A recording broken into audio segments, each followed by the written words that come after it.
Welcome to the course Culturally Responsive Built Environments. Today we are going to talk about social change in India, and especially in the first stage we are talking about the Sanskritization part. So basically I am looking at the social change in India from the historic timeline, starting from Indus Valley civilization and today's globalization. So I am dividing that into phases, and today we are going to deal with the first phase, which actually talks from the Sanskritization aspect. But when I am discussing about this Sanskritization aspect, I am also relating with the kind of modern dimension of it. So it's not only what happened in that time, but I am relating it with how different authors have talked about in this time of that Sanskritization.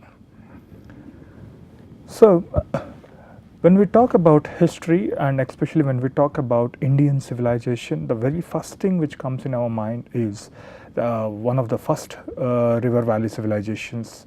We have 5 river valley civilizations very popularly known. One is the Indus Valley civilization, and you have in the African continent, you have the Nile Valley civilization, you have the Mesopotamian civilization, and you have the Yellow Valley civilization. So like that we have these river valley civilizations, and one of it is Indus Valley civilization. And you have got an abundance of literature on Indus Valley civilization, which of that time, which we are talking about nearly 2000 to 2500 BC. Today we are talking about nearly 4000 to 5000 years ago. So how the science and art of living, and especially how making the settlements, was even evidence in the case of Harappa and Mohenjo-daro.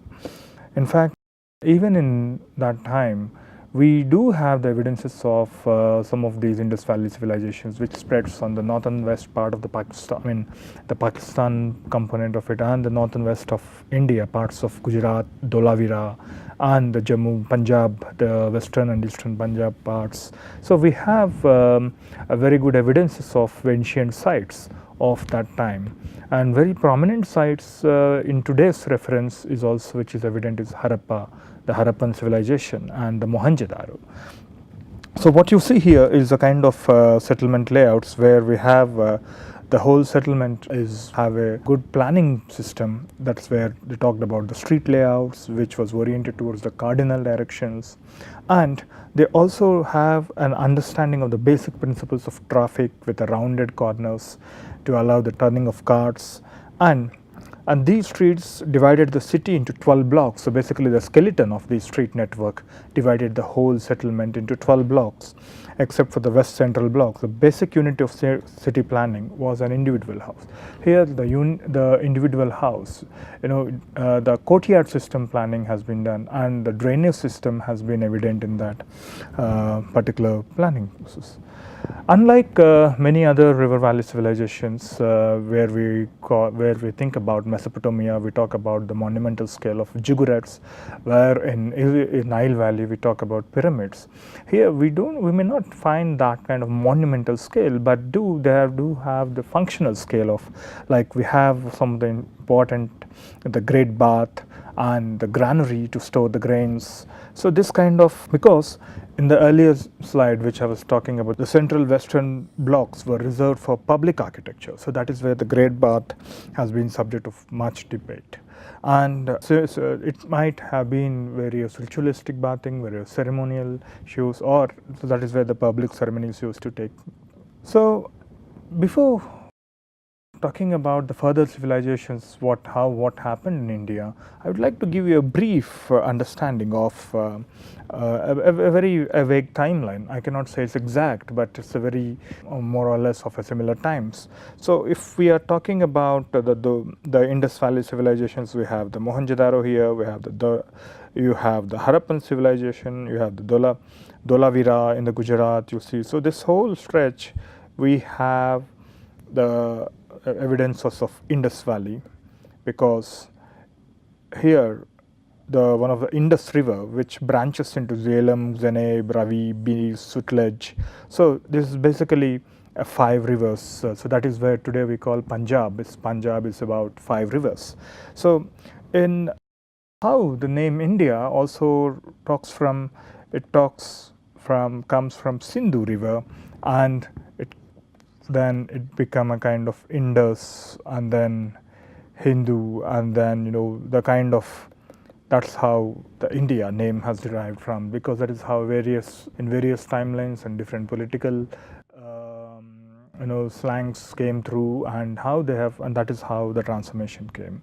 But if you look at the Indus Valley about 2000 to 2500 BC onwards, it was a very flourishing settlement, and throughout the world, that is where the Silk Route connecting to the China and the Mesopotamian civilization, and that is an exchange of trade and economy throughout the length and breadth of the world was happening through this civilization, this route. But very near to this, you can see that gradually there has been on and off degradation of these settlements. So what could be the reason for this? That was not very clear, but some of the assumptions from the scientific literature talks about, one assumption talks about a spread of various epidemic and endemic diseases, and some have talked about frequent wars, and some have talked about drought, famine, and which has actually devastated all these settlements. So, and even there were very recent studies which talks about there were some nuclear radiations which were found in the Harappan sites, where they talked that because of various invasions or the wars, without knowing this is a kind of nuclear weapons, they in that time people might have used some of these kind of nuclear. So they are not sure what was the right cause, but still there was some kind of assumption this could be the reason why people started migrating. So we talk about the Aryan race, and of course there are various contradictions on Macmillan's theory of Aryan invasion, and whether the Aryans came from here or Aryans do exist here. That is, we are not debating at that point now. So when the things have become difficult at this part of time, and people started moving to other places, and the Indo-Aryans, they started migrating to different places, and that is how you can see a gap of about, let's say, about 400 years. You don't find much of literature what happened in that particular phase before the Vedic period have started, and now when the fusion of these people migrating and to the existing population, and that is where, because they have seen the worst part of the life where certain devastations happen for various reasons. Now this is where we talk about the starting of the Vedic period. And initially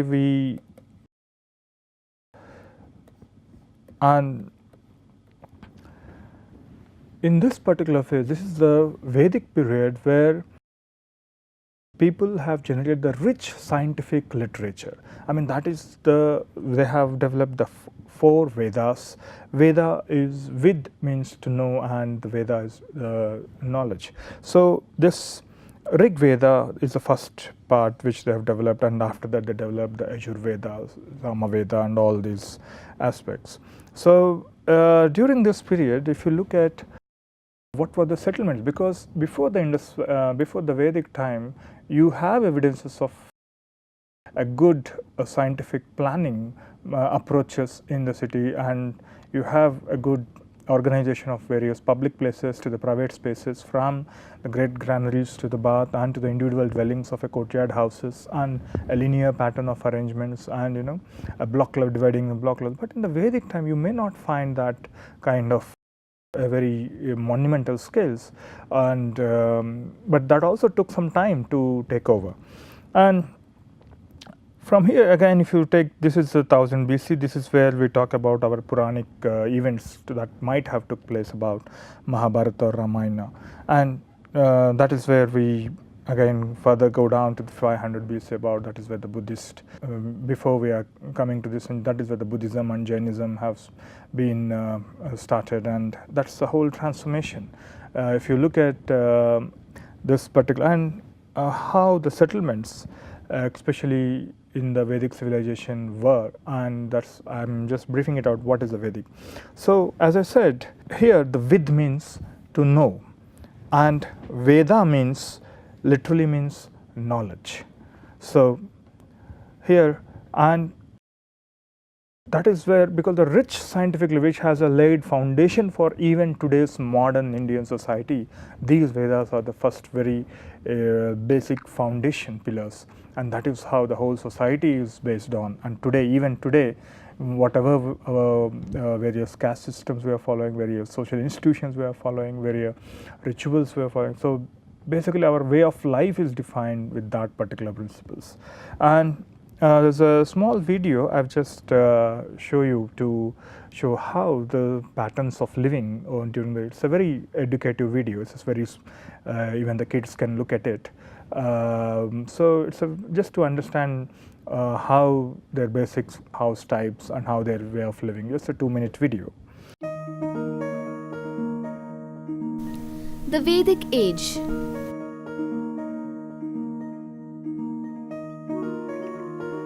The Aryan invaders were primarily nomads.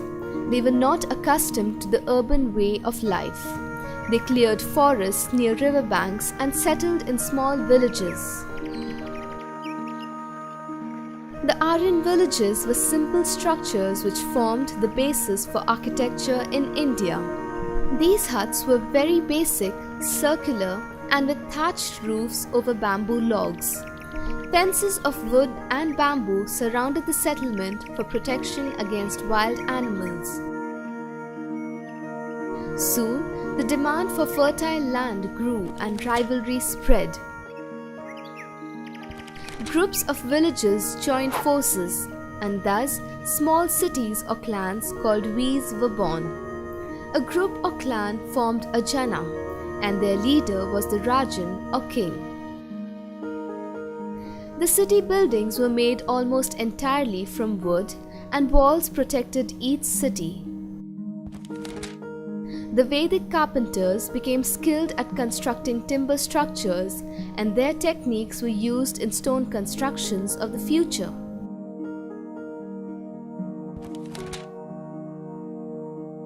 During this period, the barter system flourished.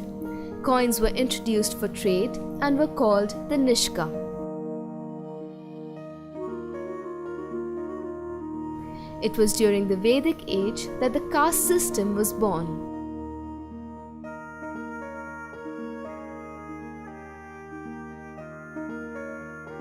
Due to work specialization, different classes of society developed.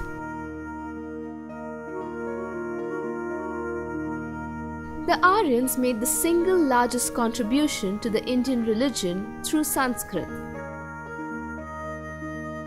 It was during this age that the Vedas were most composed. These sacred scriptures included Atharva Veda, Rig Veda, Yajur Veda, Sama Veda. Two of the greatest epics were also composed during this period, the Ramayana and the Mahabharata. These tell us a great deal about the culture, society, and religion of the people of that era.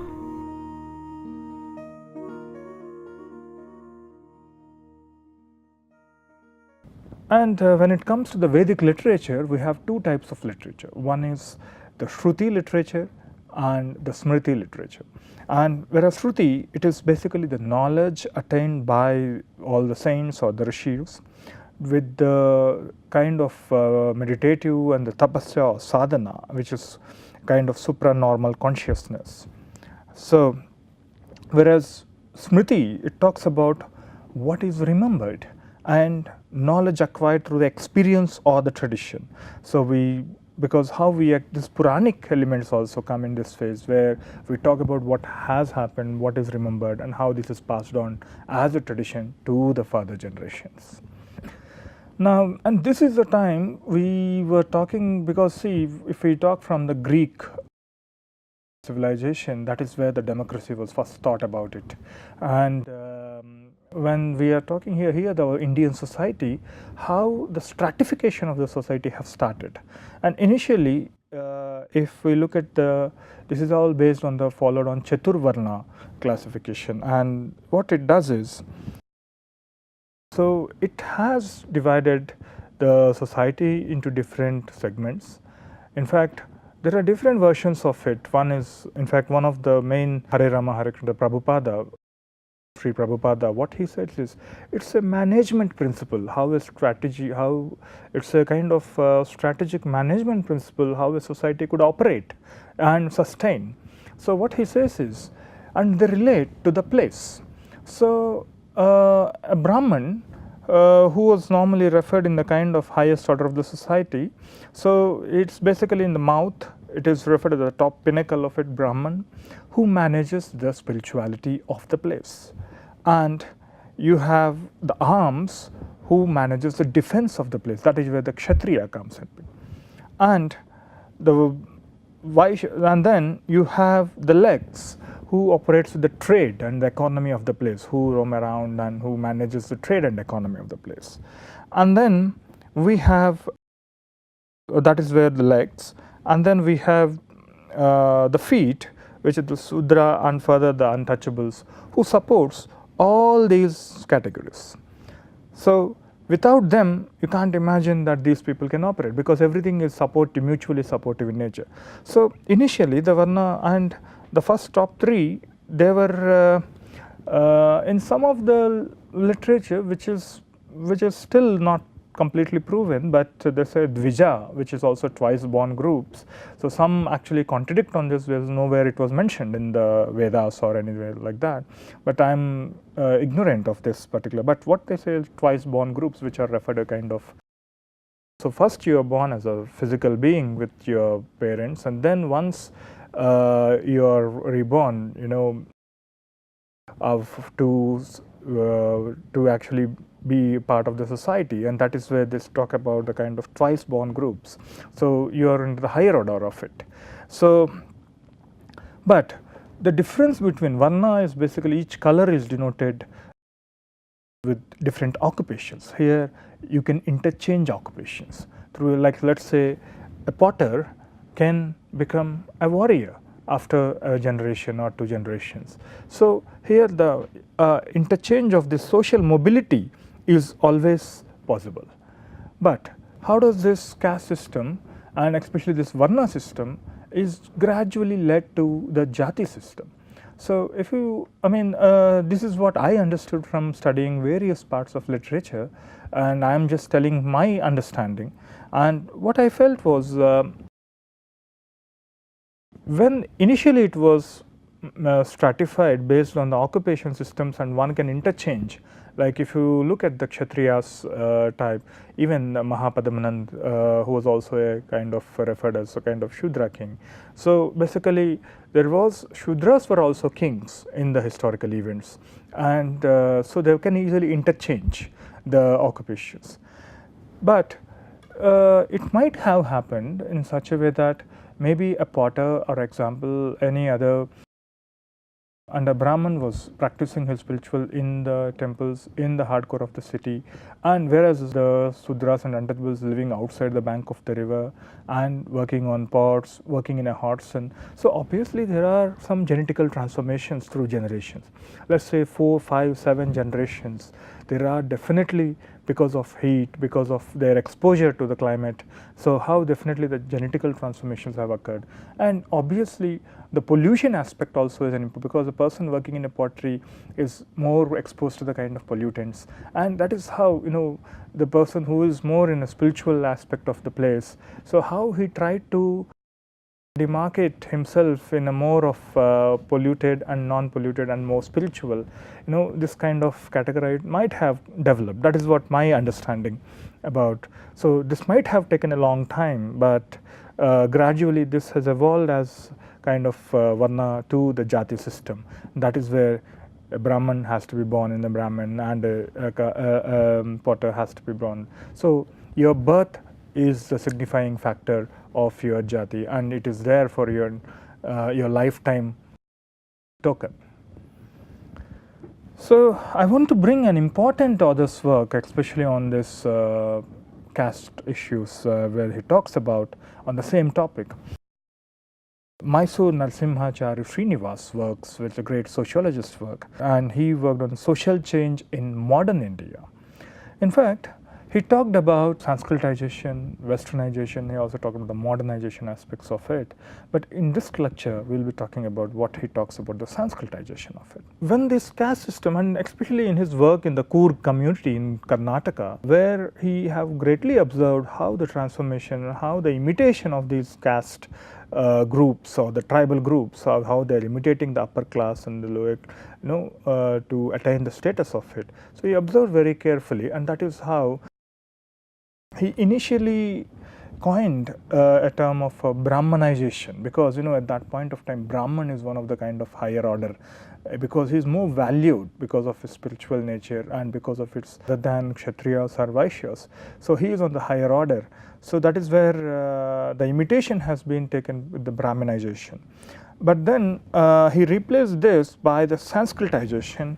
It may not be refer only to the Brahmins, it might also refer to the higher or like the twice born groups, like some might have imitated with the Kshatriyas, like even within the Coorg community there are also some kind of Amman true Coorgs who might have followed the kind of Brahman community, and there are other group community which might have followed the Kshatriyas communities. So there are obviously, it's not only the Brahmins. So then that way he framed the concept of Sanskritization. So there are various, this is a very important work, and various reviews have been done on M.N. Srinivas' work, and some of the criticisms also have been made. So one of the important work at least I felt, is the re-examining the Sanskritization toward an alternative interpretation. So that is where Oinam Vani Chanum is his work, and this is a reference of this. So what M.N. Srinivas, what he talks about, Chanu understands the Srinivas work is basically this caste-based five-fold hierarchy is a theoretical framework, and that's how the whole India is practicing, and is referred to as Varna, which is different from the real unit of caste system, the jatis. So as I said, the Varna was initially thought about the management philosophy of it, and here the jati, it is looking at the kind of ethnicity of it. So one has to be born in this. So the reality, the theoretical aspect and the reality is two different. So when he talks about the jati, it is a small, very small local endogamous group that practices a traditional occupation and also enjoys certain amount of cultural, ritual and juridical autonomy. And what this Varna gives is, it gives an overall framework where various jatis can be fitted.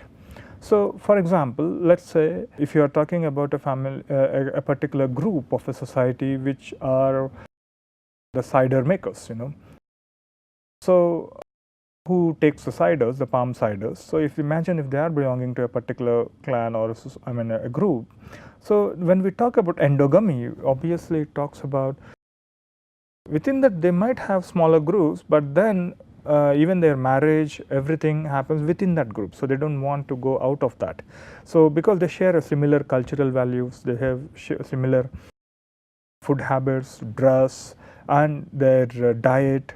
So it is very important that they maintain within that endogamous group. So whereas the Varna system, as we talked about, as it talks about the occupation based, so these kind of occupations can be, the jatis could be fitted within that larger framework.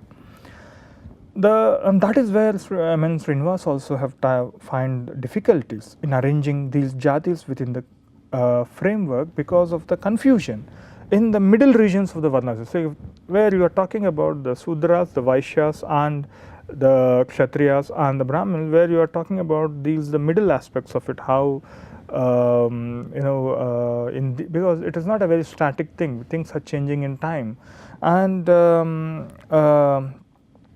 except the Brahmins, you can say, who are at the top, and the untouchables who are always in between, it's always difficult to fit where we can fit them.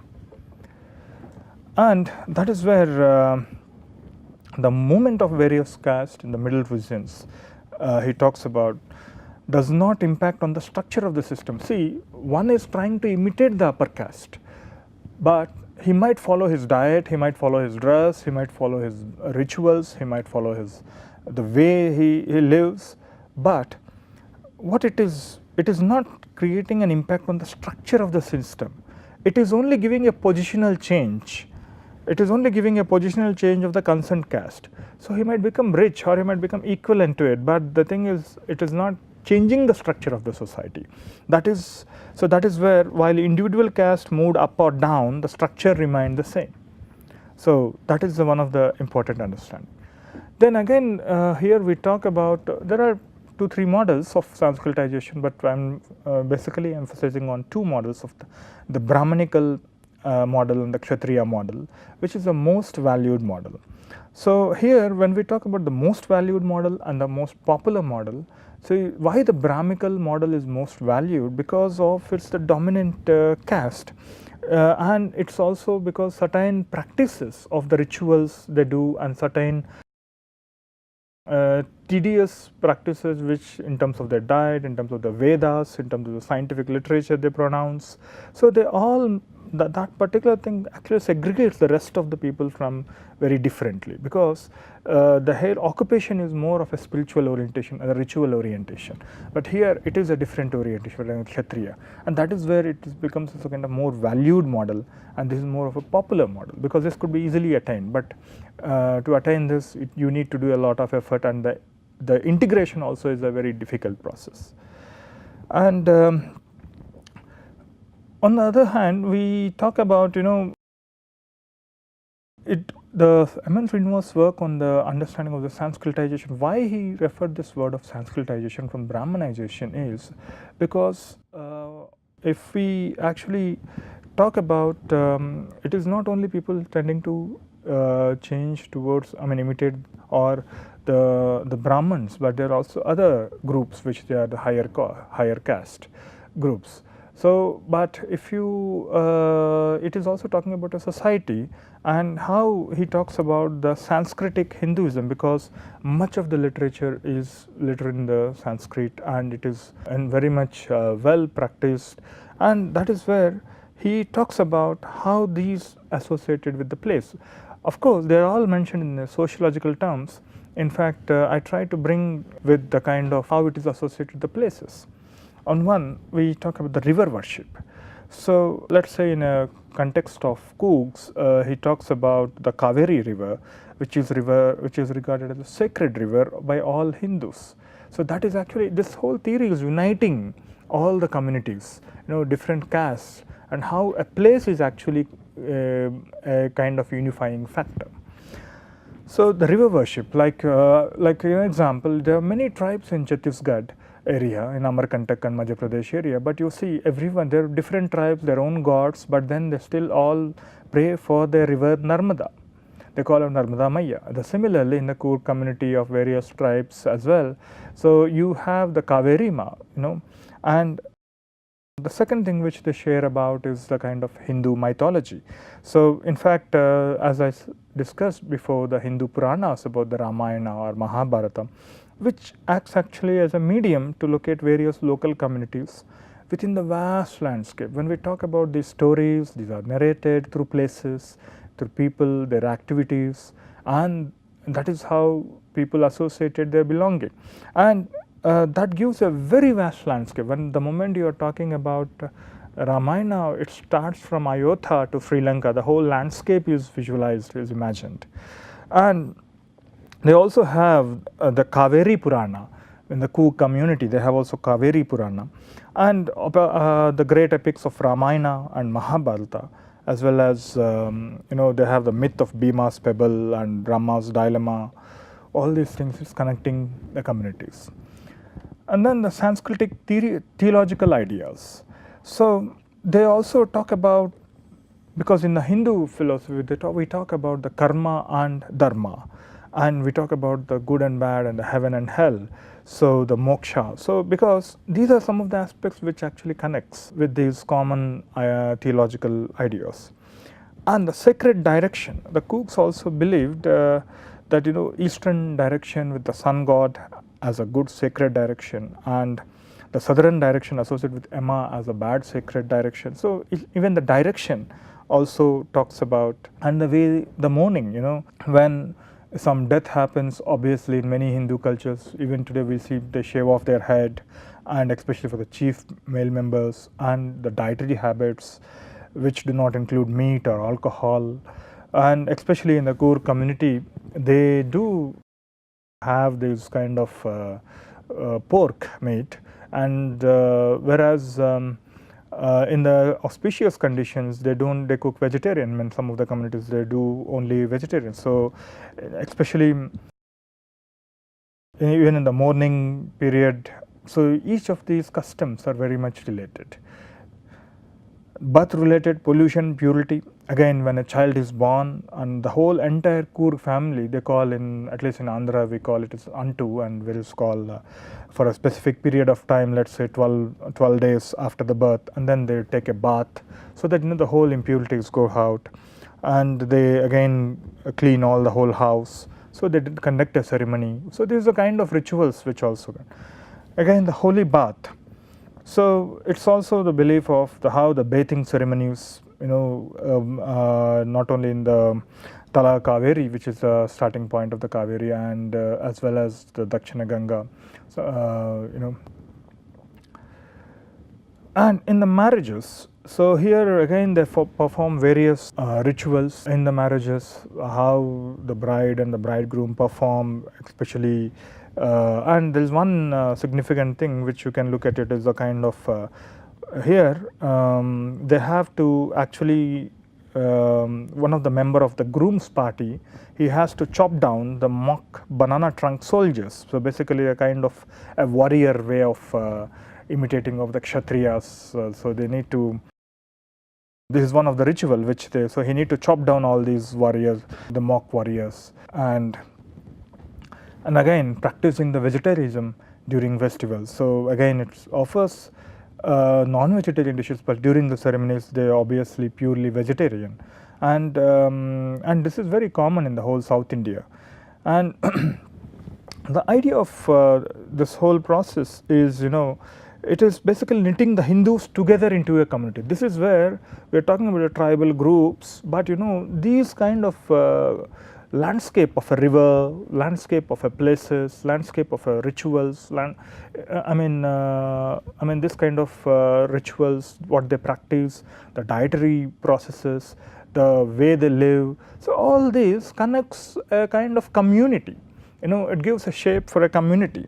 And whereas the reformist sects like the Jains and Lingayas ended up become caste, which resulted in walls around them, while at the same time they remained within the fold of Hinduism. So in that way, there's a. So this is just an introduction, how Sanskritization has been taught, and how it has been both as a segregation aspect and as well as an integration aspect. So coming from our discussion from the Vedic civilization, we move now on to the kind of Mahajanpadas, because after the Indus Valley you don't find much bigger cities. In the Vedic you find only a smaller settlements, but gradually as time has moved on, we come to a stage of these 16 mega kind of urban centers. Like you can see here the kind of Taxila, Gandhara, I think you might have heard about Mahabharata, where the Queen Gandhara comes from, and the Kasi. So there are 16 centers. So this is one of the 250 BC's Taxila layout, so which is in a kind of axial pattern, so which is now in the Pakistan. So if you look at it, it has contained many shrines and temples, and again the axial roads are divided by streets and regular blocks of buildings. And so this is how the urban centers started rising on. And I think the bottom one which you can see is a kind of Avanti here somewhere, near Ujjain, that is the recent excavation you can find. But in south we may not, I mean till now at least I couldn't get an idea of one of these Mahajanpadas. But till this point, after let's say from 5th till 6th to 5th to 6th centuries, we are actually, our society is framing up, it is molding up, it is transforming, Varna, from Varna system to the jati system, and till now our society, it is theoretically it is framing up, as well as in realistically also it is shaping out. But what is the form of the society and how the society is giving a form, and that is where the Gupta period we should talk about is roughly, we talk about 3rd through 6th century, which is referred also as a golden age, and that is where it is a prominent time where we got a form, and architecturally a temple architecture where the shape here, if in Indonesia we can see the Buddhist Borobudur temple, and we're in the Shavata temple at Yogad, and so this is where the form has given to the society. The meanings have developed, the associated. Till now the society was framing, even within the process, the social institutions like marriage has established. This was a very recent institution, because in order to have a control of the reproduction patterns and how to have a control of these gotras, everything. So marriage is an institution, and it is also related with the kind of how a property is transferred, both of a patrilineal systems, matrilineal systems. So they're all a very indigenous thinking, and it has a very much scientific limits how in the continuity of the society. And in that process, that is the point where we reach about Gupta time, where a society has a visible forms in form of temples. So this is what we talk till Gupta period, and in the next lecture we talk from Gupta period onwards, how the colonization, the westernization, and more to the industrialization we'll talk about. Thank you.